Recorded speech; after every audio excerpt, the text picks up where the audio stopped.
जब ब्रह्मा जी ने सृष्टि रचना के लिए तपस्या की, उसमें सफल न होने के कारण वो आर्त और दुखी हुए, तो रुद्रदेव उनके सामने प्रकट हुए थे। उन रुद्रदेव की स्तुति करते हुए ब्रह्मा जी ने कहा, हे भगवान रुद्र, आपका तेज असंख्य सूर्य के समान है, आपको नमस्कार है।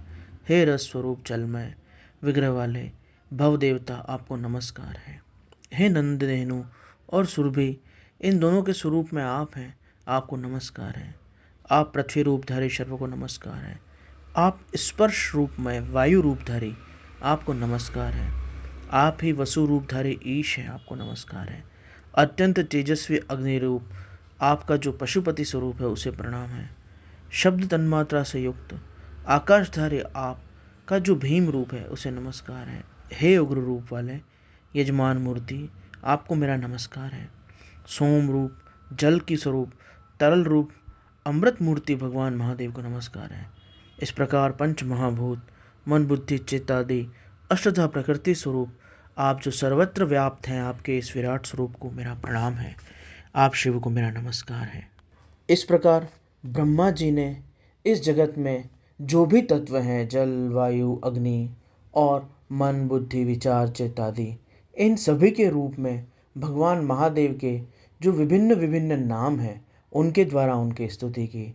और इस स्तुति द्वारा ब्रह्मा जी ने हमें ये संकेत देने का प्रयास किया कि परमात्मा भगवान शिव सर्वत्र व्याप्त हैं और ये संपूर्ण सृष्टि उनका विराट स्वरूप है। विश्वनाथ महादेव जी की स्तुति करने के पश्चात ब्रह्मा जी ने प्रणाम करके उनसे प्रार्थना की, हे प्रभु भूत भविष्य और वर्तमान इस संपूर्ण काल के स्वामी, हे लोक पितामह, हे प्रभु आप महेश्वर कामनाशक महादेव, आपने सृष्टि के लिए ही मेरे द्वारा इधर प्रागट्य होना स्वीकार किया है, इसलिए जगत प्रभु आप इस महान कार्य में संलग्न हुए मुझ ब्रह्मा की सहायता करें और प्रजा की सृष्टि करने में मेरी सहायता करें। ब्रह्मा जी के इस प्रकार कहने पर कल्याणकारी त्रिपुरनाशक रुद्रदेव ने बहुत अच्छा कहकर उनकी बात मानी और महादेव जी का अभिनंदन करके सृष्टि के लिए उनकी आज्ञा पाकर भगवान ब्रह्मा ने अन्य अन्य प्रजाओं की सृष्टि की। उन्होंने अपने मन से ही मरीचि भृगु अंगिरा पुलस्त्य पुलह क्रतु अत्रि और वैशिष्ट इन ऋषियों की रचना की। ये सब ऋषि ब्रह्मा जी के पुत्र कहे गए हैं। धर्म संकल्प और रुद्र ये भी ब्रह्मा जी से ही प्रकट हुए। इन सब की संख्या मिलाकर 12 होती है। यह सब ही सबसे पहले पहले ग्रस्त देव हैं। देवताओं सहित इनके 12 दिव्य वंश कहे गए हैं, जो प्रजावान क्रियावान और महर्षियों से अलंकृत है और जिससे सृष्टि की संपूर्ण प्रजा निर्मित है। उन ब्रह्मा जी ने यक्ष पिशाच गंधर्व अप्सरा मनुष्य किन्नर राक्षस पशु पक्षी मृग सर्प वृक्ष वनस्पति आदि संपूर्ण नित्य अनित्य स्थावर जंगम जड़ और चैतन्य जीवित और निर्जीव सभी प्रकार की सृष्टि की रचना की। उनमें उन्होंने जिसके जैसे गुण और कर्म थे, वैसे ही कर्म और भावों को स्थापित कर दिया। उस समय वे सब अपनी पूर्व भावना और कर्मों से भावित होकर वैसा ही व्यवहार करने लगे। हिंसा अहिंसा कठोरता मृदुता धर्म अधर्म सत्य और मिथ्या आदि कर्म और क्रियाओं को अपनाते हुए वे सारी प्रजा वृद्धि होने लगी। क्योंकि जीव जो कर्म करता है वो पहले की इच्छा के अनुसार ही करता है।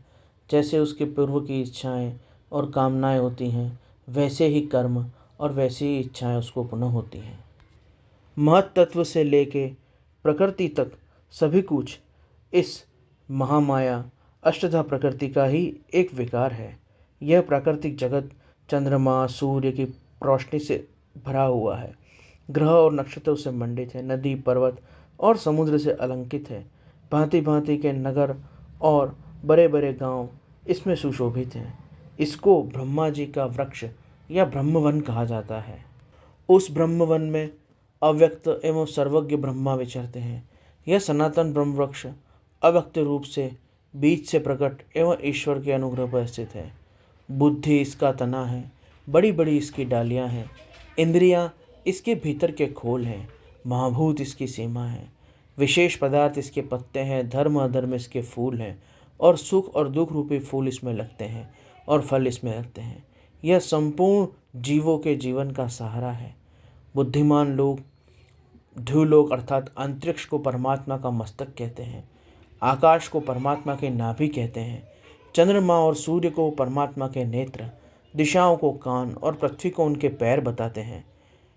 इस प्रकार वे भगवान शिव ही सभी भूतों के निर्माता हैं। इस प्रकार ब्रह्मा जी ने जो ये वर्णित किया, इस वर्णन से स्पष्ट है कि संपूर्ण सृष्टि ईश्वर का विराट स्वरूप है, क्योंकि बुद्धि को इसका तना कहा गया, इंद्रियों को इसके भीतर के खोखले जगह कहा गया है, धर्म अधर्म को इसके फूल कहा गया, सुख दुख को इसके फल कहा गया। इस प्रकार ये संपूर्ण जगत को एक वृक्ष के रूप में, एक रूपक के रूप में, एक उपमा देकर समझाया है, जिससे व्यक्ति ये समझ सके, साधक भक्त ये समझ सके कि संपूर्ण जगत जो हमें दिख रहा है वो उस परमात्मा देव का ही विराट स्वरूप है। इसी प्रकार इसी उपमा को आगे बताते हुए ध्रुवलोक को भगवान का मस्तिष्क, आकाश को उनके नाभि, चंद्रमा और सूर्य को नेत्र आदि बताया गया। इस संपूर्ण वर्णन का, इस उपमा का, इस अलंकार का उद्देश्य यही है कि प्रत्येक साधक और भक्त सर्वत्र अपने इष्ट देव, अपने परमात्मा देव के दर्शन करे और उसकी साधना अखंडित हो जाए, उसका भगवत सुमिरन निरंतर अबाध अखंड होता रहे, जिससे उसे जीवन में भगवत प्राप्ति हो, भगवत स्वरूप का अनुभव हो।